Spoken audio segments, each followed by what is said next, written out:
CinemaCon Day 2 is rolling on, and we just had the Warner Brothers panel conclude. So that's exactly what I'll be doing here for you guys, is breaking down everything Warner Brothers revealed at CinemaCon, descriptions of the trailer footage, upcoming movies we didn't know about, and even some attendees being pretty disappointed with the Superman presentation.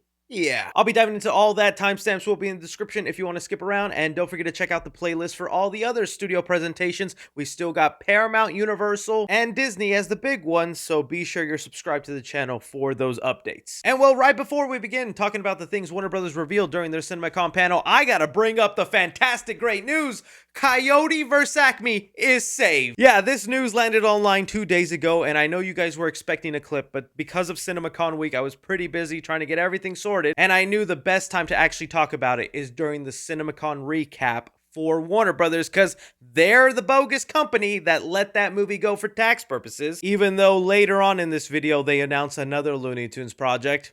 Figure. But I am so happy and thankful Ketchup Entertainment bought this movie for $50 million, and we will actually be getting to see it in 2026. This is where I need all of you out there to put your money where your mouth is and show up for this movie. I know I'm going to be doing my part to remind you constantly to go check out that movie, but dude, if that ends up flopping and Ketchup Entertainment doesn't make back some of their money, I don't think we'll see the Looney Tunes for a very long time.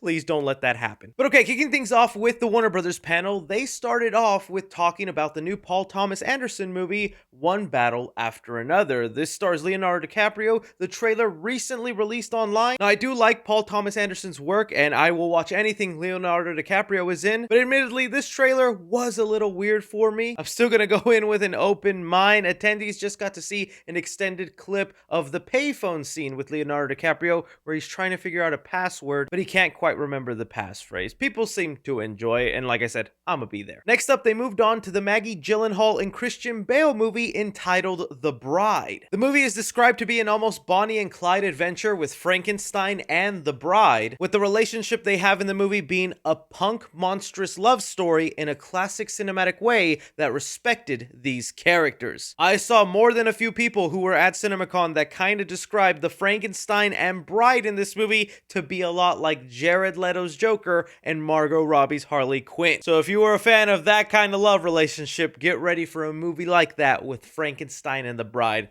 I'ma check it out. I like Universal Monsters. From there, they only talked for a moment about the Conjuring 4 entitled The Conjuring Last Rites. They did confirm it is going to be the final Conjuring movie for Ed and Lorraine Warren. Although I'm sure the universe will still continue on with many spin-offs, this is still set to be the last one. They still have not revealed the plot, but there was a recent scooper who said this would be the plot. The Warrens confront again a demon from their first case in their youth. So intense they fled. Now it's back with the Smurls family and trying to reach Warren's daughter Judy with real danger and brutal violence, said to be one of the best ones. And I have heard that from other people saying that this is actually turning out to be very solid. I hope so, because that last Conjuring movie was just not memorable. Not that it was terrible, but it just wasn't memorable. Then they moved on to Final Destination Bloodlines, where people got to see a clip of the movie. The footage followed two brothers who are trying to figure out how they can cheat death and survive knowing that death is after them. And apparently in the clip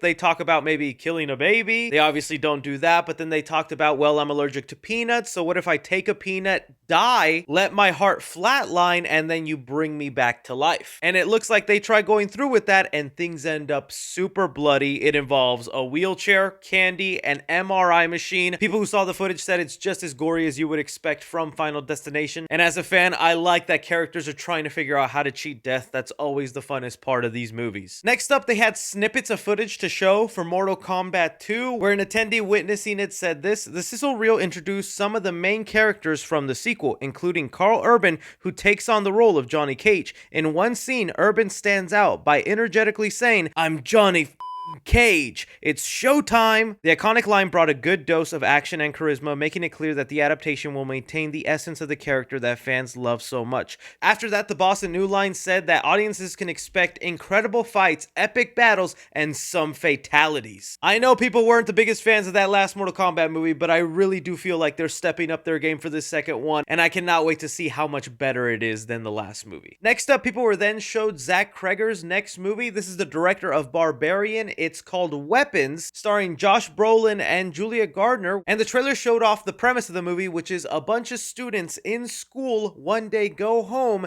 then at 2:17 a.m. at night, they all get up from their beds, walk into the forest, disappear, an entire classroom just vanishes and doesn't show up to school the next day. Then when the parents and teachers start to look for these kids, they find them and they are all possessed. Movie is supposed to get bloody and freaky from there. I was a pretty big fan of Barbarian. I hope this ends up delivering because that's a pretty interesting premise. After that, Warner Brothers then showcased their upcoming movie F1 starring Brad Pitt, directed by Joseph Kosinski, who brought us Top Gun Maverick. There's been a lot of buzz surrounding this movie that it is the next summer blockbuster event film, and Warner Brothers was so confident they showed the first 10 minutes of this movie to audiences. People who did see the movie said that they were very impressed. It seems like another high-octane thrilling movie in the same vein of Top Gun Maverick. I think I don't need to describe 10 minutes of a race car movie, but I am starting to get pretty interested in this movie. It does look really good from all the trailers and footage we've seen. Once that was done, Warner Brothers then moved on to a section talking about their upcoming animated movies through WB Animation. This was a nice part of the CinemaCon panel because lately Warner Brothers has just shown that they don't seem to care that much about animation, but they promise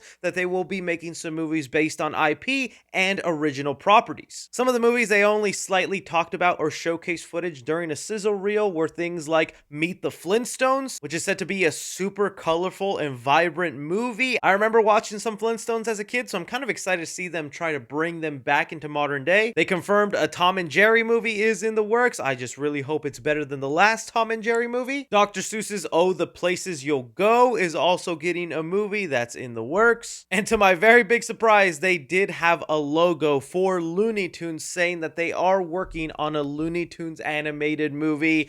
Boy, is WB one of the most ironic, weirdest companies out there. You not only sell one, but two of your Looney Tune movies. You also then wipe the Looney Tunes library from your streaming service, and then you get on stage and go, Looney Tunes movie coming your way. This is a toxic relationship, okay? And just knowing what they've done before, I'll believe it when I see it, man. I do not want to get too excited, but dang right, I want to see Meet the Flintstones, Tom and Jerry, and a Looney Tunes movie from these guys. Stop holding some of my favorite characters hostage. The animated movie they ended up spending the most time talking about is the upcoming Cat in the Hat animated movie where Bill Hader is voicing said cat who happens to wear a hat. They even had a funny thing where they played the SNL sketch where Bill Hader actually plays the Cat in the Hat, so that's funny that they're having fun with that. As far as what the footage shows, we have a description here saying a work in progress trailer is shown. In the footage, a zebra breaks through the screen and a scene of chaos erupts with other zoo animals and fireworks at a family home. The Cat in the Hat is wanted for the crime. The Cat in the Hat's homeworld is shown. He greets giraffes with a parfait and pig in a wig. He accepts a new job and is threatened that he may lose his hat if he fails. He meets two kids who spray him in the face with something that hurts his eyes. Thing 1 and Thing 3 are introduced and are adorable. There are also Things 2 and 8 and many more. Other people noted that the animation really resembles that of Illumination, but remember that this is Warner Brothers, so it's going to have a slightly different style, but that's the thing they're comparing it to, and I guess that makes sense. Illumination was making a lot of Dr. Seuss movies. They also mentioned that the Cat in the Hat movie is their doorway into the Seussiverse, because apparently there's a scene in the trailer like where in Monsters Inc. you have doors that lead to different areas. The Cat in the Hat has that same thing, and that's how he's able to go to different kids' house. And I'm assuming each door could be a lead-in into like the Lorax universe, the Grinch universe, the Who universe. Other than that, people did say that Bill Hader fits the voice of Cat in the Hat perfectly, but he's got a lot to live up to because Mike Myers is still the funniest dang Cat in the Hat that was ever around. I'm sure Bill Hader will do a great job though. And the last animated movie they talked about segues us into the DC side of this presentation because audiences there, I'm so jealous, got to see their first look at the animated movie Dynamic Duo. A refresher for those of you who don't remember, this is going to be kind of an origin story for two different Robins, that is Dick Grayson Robin and Jason Todd Robin. I'm a big fan of Robin character, so that's why I'm excited, but even more for the animation style they're going with in this movie because it's a mixture of live action, puppeteering, CGI. On screen, I should be showing you an example of what that kind of looks like. And the footage they were shown was just so small and and simple that the only description we have is the Batmobile crashes through a pillar and Dick Grayson is shown riding on the subway. Looks gorgeous. One attendee did say that the look of this feels like almost the first time they saw Spider-Man Into the Spider-Verse. Not exactly because it has the same look to it, but it's just that feeling you get when you finally are seeing something new in the animated world that you hadn't seen done before. So I like that idea and I cannot wait to see what this footage looks like. And well, that's then where we're brought to the Superman portion of this DC panel. And guys, I was kind of surprised at some of the reactions at this panel. So this is where James Gunn, David Cornsweet, Rachel Brosnahan, and Nicholas Hoult all got on stage to kind of talk and showcase about Superman. They kind of kicked things off by showing a little behind the scenes that just featured snippets of footage of characters like Hawkgirl, a scene involving Metamorpho, other little things that we've seen in the trailer, and it's just the cast kind of talking about their excitement and the fun that they've had working on the movie. Rachel Brosnahan was even quoted with saying, "In James Gunn we trust." So that was simple little footage. They came out, and then the next 30 minutes were apparently the most awkward thing of the entire presentation. Now again, I want to keep you in mind the way these CinemaCon panels work and are going is that they only usually dedicate 5 to 10 minutes max on a certain movie unless they're showing you extended footage that is much longer, like the F1 movie ended up showing people 10 minutes of that film. Well, for some reason during the Superman panel, James Gunn and the stars of Superman were just kind of on stage casually talking and just saying a bunch of things that we've kind of already known about Superman. There's not a lot of new things in there. We had one person say, "Shouldn't be this boring and awkward" during the Superman part of this panel. Another person said, "The Superman presentation so far is more tedious than inspiring. Feels like watching press notes being read in real time.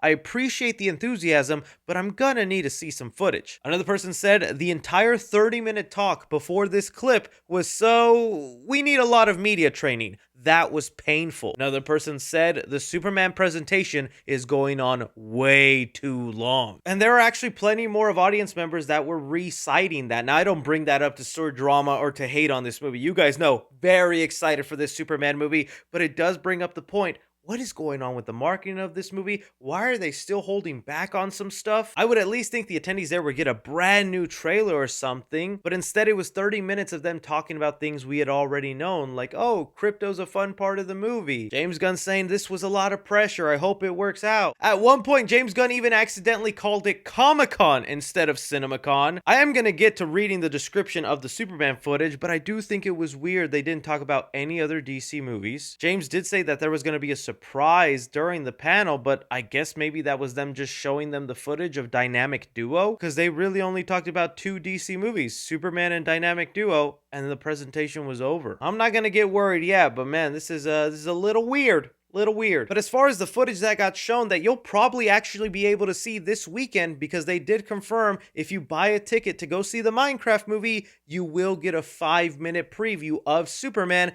and I'm assuming it's this scene. The description of the footage goes, the footage starts similarly to the first trailer, with Superman crashing into the Arctic, injured and whistling to summon Krypto, who arrives in a big snowy fluff. Krypto playfully jumps on Superman, he grunts in pain, "Take me home," he commands. Holding onto his cape, Krypto comedically drags Superman around the tundra as a crystal structure grows in the distance, creates 2 doors that glow with Superman's logo. It's the Fortress of Solitude. Automatons, robots, greet Superman and pick him up to place him in a healing chamber powered by the sun. He tries to thank the automatons, but they stress they do not have sentience. The clip transitions into the main Superman trailer, but ends with Superman leaving the Fortress of Solitude, almost leaving Krypto behind. Before his pet whimpers, he allows Krypto to tag along as he playfully charges and bites at Superman's shoes as the clip ends. Okay, that actually sounds pretty neat and dandy. I can kind of picture it in my mind. Feels very comic booky, and that is kind of the one thing James Gunn did reveal during the 30-minute talk, is that he's leaning much more into this movie feeling like the cartoon show than any other adaptation of Superman. And yeah, just hearing that, like Superman's robots in the Fortress of Solitude go to heal him by hitting him with rays from the sun to help him, that sounds fun. I am worried about how much they're leaning onto Krypto. I love Krypto and I'm happy he's in the movie, but I also don't want crypto overused. I still kind of want to keep that at bay and make this a Superman movie, you know? But after that, the panel was over and we got nothing else. I'm surprised they didn't talk about the Batman. They didn't talk about Clayface. They didn't talk about Sergeant Rock. Like, James Gunn, what is happening? I have to imagine they're probably just waiting to see how Superman performs and whether this universe is living on. Because as much as James Gunn hates to admit it, if Superman isn't the success they're hoping for, there's going to be a change in regime. And it'll be the classic WB we know and love. Very reactionary and never consistent. Let me know what you guys thought about the Warner Brothers panel. Which has been your favorite panel so far? Don't forget to be subscribed to the channel and check out the other videos I have this week. But as always, I'm Chris. Take care.